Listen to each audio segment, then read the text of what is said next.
이투스 가족 여러분들, 태건 설민석 선생입니다. 제주 4.3 사건 66주기를 맞이해서 추모 영상을 만들어 보았습니다.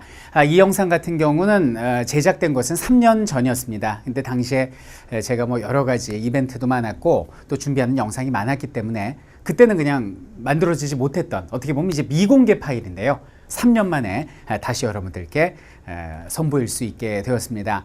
자, 제주 4.3 사건 그 현장 선생님과 함께 떠나보도록 하겠습니다.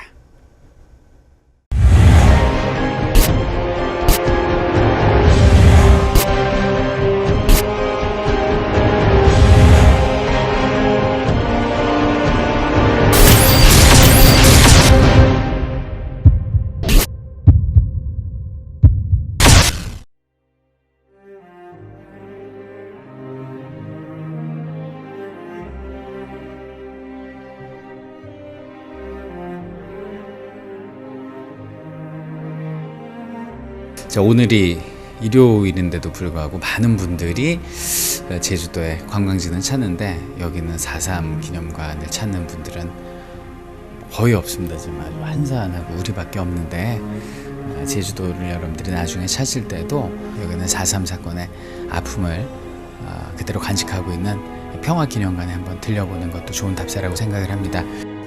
자, 여러분들 이 비석 한번 보세요. 이 비석이 백비예요. 백비. 4.3 백비. 이 백비라는 건 뭐냐면 어떤 까닭이 있어서 글을 새기지 못한 비석을 말하는데요. 자, 4.3 봉기, 항쟁, 폭동, 사태, 사건 등으로 다양하게 불려온 제주 4.3은 아직까지도 올바른 역사의 이름을 얻지 못하고 있다 이거죠. 아무것도 새겨지지 않은 백비, 오히려 새겨지지 않았지만 그래서 더 많은 사연을 간직한 듯 외롭게 서 있습니다.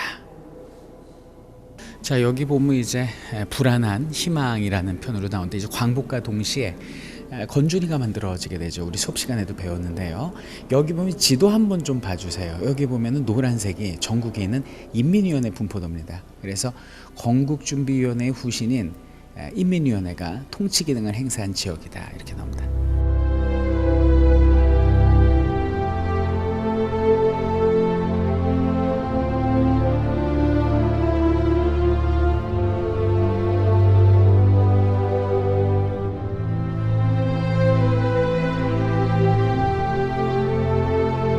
북쪽 같은 경우는 소련이 미는 이제 김일성이가 이쪽을 다스리고 있었고 남쪽은 여운형의 그 인민공화국의 인민위원회가 이렇게 다스리고 있었죠. 이때 이제 미군이 9월달에 우리나라로 들어오면서 새로운 국면을 맞이하게 됩니다. 자, 이쪽을 보면 제주도 역시 미 군정이 실시됩니다. 11월 9일이죠. 45년 11월 9일 날 제59군 정중재가 제주도에 들어왔다 이렇게 나오고 있습니다. 여러분들 그 47년 3월 1일 3.1 발포 사건을 아십니까? 제주도에서 이제 그 3.1절 기념 행사가 거행되던 중에 그 지나가던 그 말을 타고 지나가던 경찰이 그 발굽에 어린아이가 채이면서 분노한 시민들이 이제 돌을 던집니다. 그 경찰한테. 근데 경찰을 공격하는 것으로 오인을 해가지고 경찰이 발포를 하죠. 그래서 6명이 여기 보면은 6명 이렇게 쭉 나와 있죠. 송덕, 김태진, 양무봉, 오문수, 허두용, 박재옥. 근데 이 박재옥 같은 경우는 21세로서 젖먹이를 하는 여인이었고요.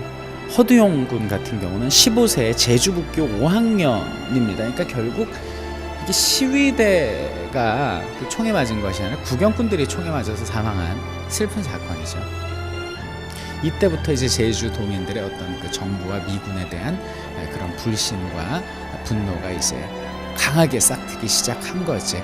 그리고 이제 48년에 남한만의 단독 정부 수립을 막기 위한 50총선 반대 그 4.3 사건이 벌어지게 된 거고요.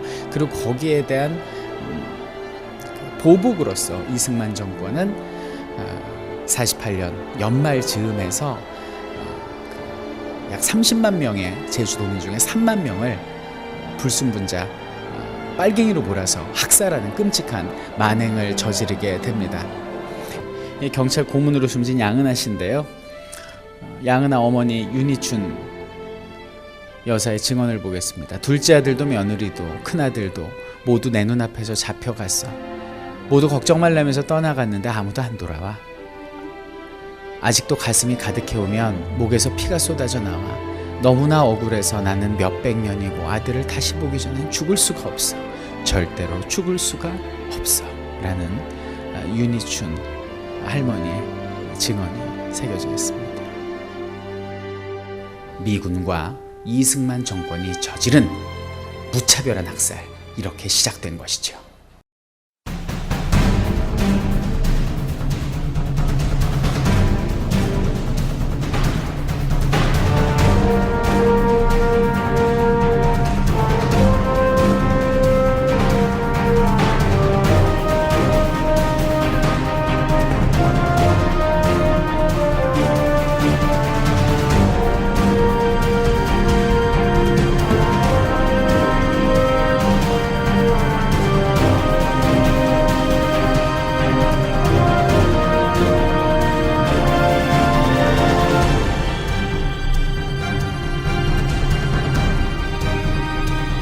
보시면 초토화 작전의 내용이 나오고 있습니다.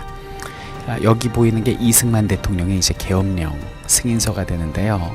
48년 11월 17일 이렇게 돼 있죠. 근데 이거는 법률이 제정되지 않은 상태에서 대통령령만으로 선포됨으로써 불법 계엄령 논란을 불러일으키게 됩니다. 토벌대는 1948년 11월부터 49년 3월까지 4개월 동안 중산간 마을에 들이닥쳐 집집마다 불을 지르고 남녀노소 가림없이 무차별 학살하는 초토화 작전을 자행하게 됩니다. 이것이 이승만 정권이 벌인 일입니다.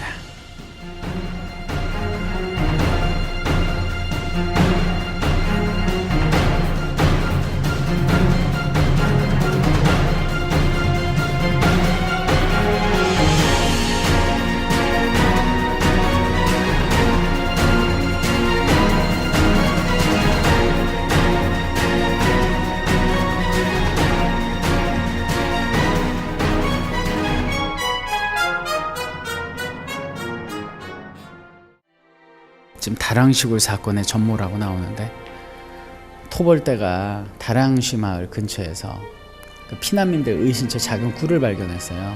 그래서 밖에 있는 사람들을 총으로 무차별 사살하고 굴 속에 있는 사람들한테 나오라고 외쳤는데 안 나오니까 밖에서 불을 피워 질식사시킨 사건입니다. 희생자가 11명인데 이 중에는 50대 여성도 있었고 9살 나는 어린이도 있었다 이거예요.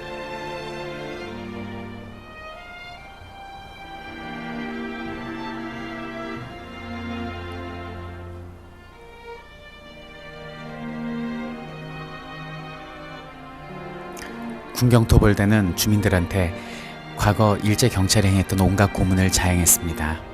전기 고문과 물 고문은 예사로 행해졌고요. 거꾸로 매단 채 고춧가루 섞은 물을 코에 붓기도 했습니다. 60년이 지난 지금에도 통증에 잠 못 이루고 팔다리가 마비되는 고통을 겪고 있습니다. 정신적 상처를 이기지 못해 스스로 목숨을 끊기도 했고요. 총상의 아래턱을 맞아서요. 아래턱이 없으세요. 그래서 평생 씹지를 못하고 그냥 삼켜서 이렇게 붕대를 감고 사셨고요. 씹지를 못하니까 소화기관이 망가져서 평생을 고통 속에 울부짖던 할머니의 모습이 보여지고 있습니다.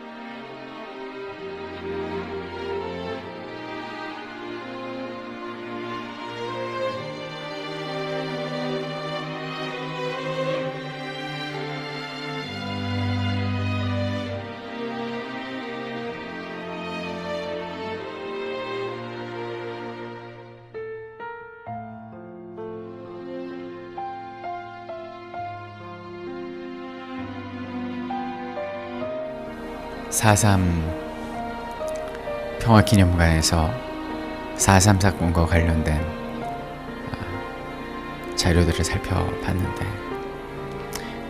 이런 것을 역사교과서에서 빼고 감추려 하는 행위 자체는 그런 만행을 저지른 자들이 했던 일과 진배 없다라고 생각을 합니다. 잘못된 것은 잘못된 대로, 부끄러운 것은 부끄러운 대로 바로 우리가 알고 다시는 그런 일이 벌어지지 않도록 반성하고 참회하고 그리고 교훈을 얻는 것이 역사를 공부하는 의미고 목적이라고 생각을 합니다. 다시는 이 땅에 이런 일이 일어나지 않기를 간절히 바랄 뿐입니다.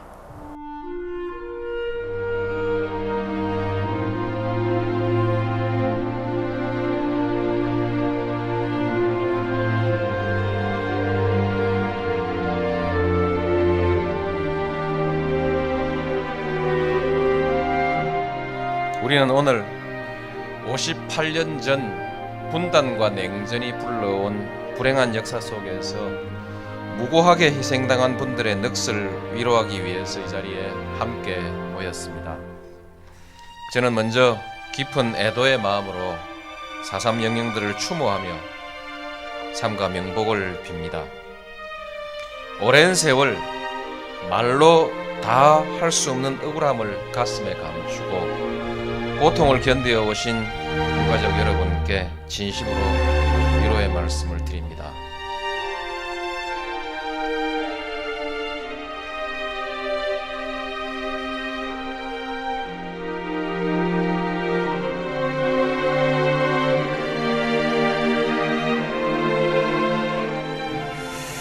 자, 이곳 4.3 평화 기념관에 와서 선생님은 여러 자료와 사진들을 보고 가슴 뜨거움을 억누를 수가 없었어요.